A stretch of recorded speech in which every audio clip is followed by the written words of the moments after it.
नमस्कार दोस्तों, मैं हूँ आपका दोस्त संचित। स्वागत करता हूँ नॉलेजेट प्लेटफॉर्म पर। आज बात कर रहा हूँ एएमआरएस स्टूडेंट से बिकॉज़ कल आप लोगों का एग्ज़ाम है और आई नो गवर्नमेंट जॉब है, बहुत बड़ी अपॉर्च्युनिटी है, बहुत सारी चीज़ें दाँव पे लगी हैं, तो बहुत ज़्यादा एंग्ज़ियस और टेंशन में आप लोग होंगे। 2-3 बातें, बहुत छोटी-सी वीडियो बनाऊँगा, 2-3 बातें आप लोगों से साझा करता हूँ। शायद इस वीडियो से आपको थोड़ी मदद मिले कल के एग्ज़ाम में रिलेटिवली बेटर परफ़ॉर्म करने में। देखिए, पहली बात जो हमें समझनी है, तैयारी का एक फ़ेज़ होता है ना? ज़्यादातर केस में आप कितनी भी कोशिश क्यों ना कर लो, एज़ पर एक्सपेक्टेशन उसमें कुछ ना कुछ गड़बड़ होती हैं। स्टिल कुछ लोग को लगता है कि बहुत अच्छा हुआ, कुछ लोग को लगता है कि बहुत सारी कमियाँ हैं, बट मैं आपको याद दिला रहा हूँ, जो हो चुका वो पास्ट है। उसकी लर्निंग से हम क्या सीखेंगे वो बाद की बात है, फ्यूचर की बात है। आज ये मत सोचिएगा, काश मैं ये कर लिया होता, काश मैं ये पढ़ लिया होता, काश मैं उतने पहले समय से ये वो कर रहा होता। वो सारी चीज़ खत्म हो चुकी हैं। अभी कल लड़ाई है ना? लड़ाई से पहले मैं हमेशा अपनी क्लास में बोलता हूँ, लड़ाई से पहले सोचना कि काश मेरे पास वो हथियार होता, मैंने ट्रेनिंग इस बात को कोई मतलब नहीं है। कल लड़ना है, बात खत्म। तो मैं आपसे बोलूँगा, ग्रैटिट्यूड प्रैक्टिस करिए। ये मानिए, भगवान को धन्यवाद दीजिए, अपने टीचर्स को धन्यवाद दीजिए, अपने पेरेंट्स को, उन सभी लोगों को जिन्होंने डायरेक्टली और इनडायरेक्टली इस प्रिपरेशन के फेज़ में आपकी हेल्प करी, उनको धन्यवाद दीजिए और मानिए कि जो तैयारी हुई है, बहुत अच्छी हुई है। अब प्रॉब्लम ये है कि जो भी तैयारी हमारी है, जितनी भी अंडरस्टैंडिंग हमारी है, पूरी पॉज़िटिविटी के साथ उसको एग्ज़ाम में कैसे कन्वर्ट करें। क्योंकि ऐसे भी बहुत सारे स्टूडेंट होते हैं, 10-12 साल हो गए मुझे टीचिंग फ़ील्ड के अंदर, जिनकी परफ़ॉर्मेंस सर क्लास में बहुत अच्छी है। जो पढ़ा जा सकता था पढ़ लिया गया है, क्वेश्चन सॉल्व कर लिए गए हैं, 2-2 सौ 300 क्वेश्चन बच्चों ने डिस्क्रिप्टिव लिख के खत्म कर दिए हैं। 40,000 डिस्क्रिप्टिव क्वेश्चन तो हमने अपने पोर्टल पे इवैल्यूएट किए हैं अपने एआई सिस्टम से। तो बहुत कुछ किया है, बट एग्ज़ाम सेंटर में जाके डर गए, इतने सारे लोग हैं, मैं कैसे करूँगा, क्या होगा, अच्छा नहीं होगा, सिलेक्शन नहीं होगा, मेरा क्या होगा, इज़्ज़त दाँव पे लगे, सब छोड़ दीजिए। आपका काम है हर एक क्वेश्चन को, क्या सिलेक्शन चाहने से सिलेक्शन हो जाएगा सर? सिलेक्शन चाहने से सिलेक्शन नहीं होगा।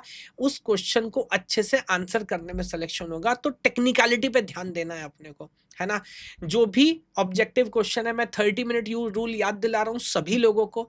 30 सेकंड से पहले आंसर मत करिएगा। सिली मिस्टेक में 40 में से अगर 2 4 5 क्वेश्चन आपने गलती कर दी, गड़बड़ हो जाएगी। टाइम बहुत है, टाइम एक्स्ट्रा है, ट्रस्ट मी, है ना?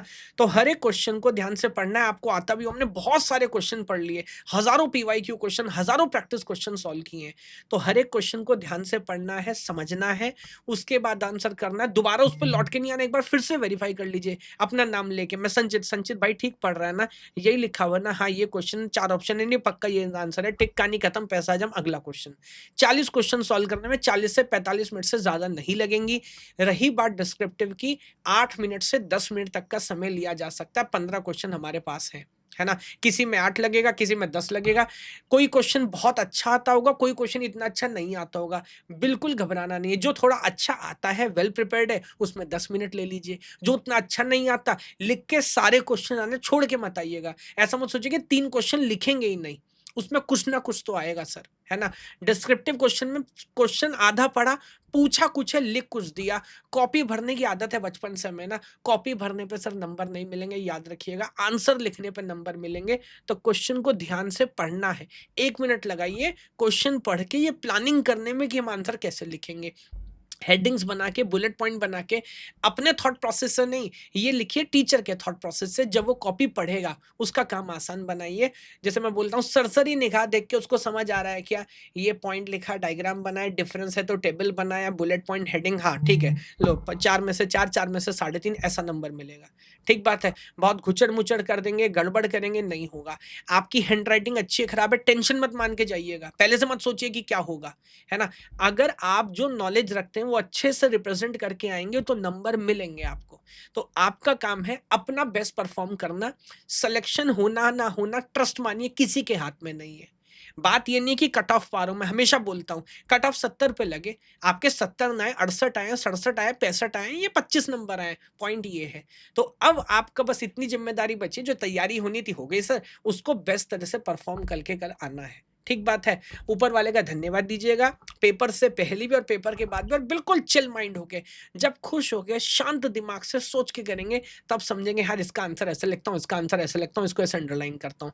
बेसिक मिस्टेक, जो-जो डॉक्यूमेंट आपको एडमिट कार्ड वगैरह लेके जाना, लेके जाइए, टाइम से पहले पहुँचिए, कोई लास्ट मिनट chaos मत करिएगा। ठीक बात है, ये 10 रुपए के लिए ई-रिक्शा वाले से लड़ ली, ऐसा मत करिए।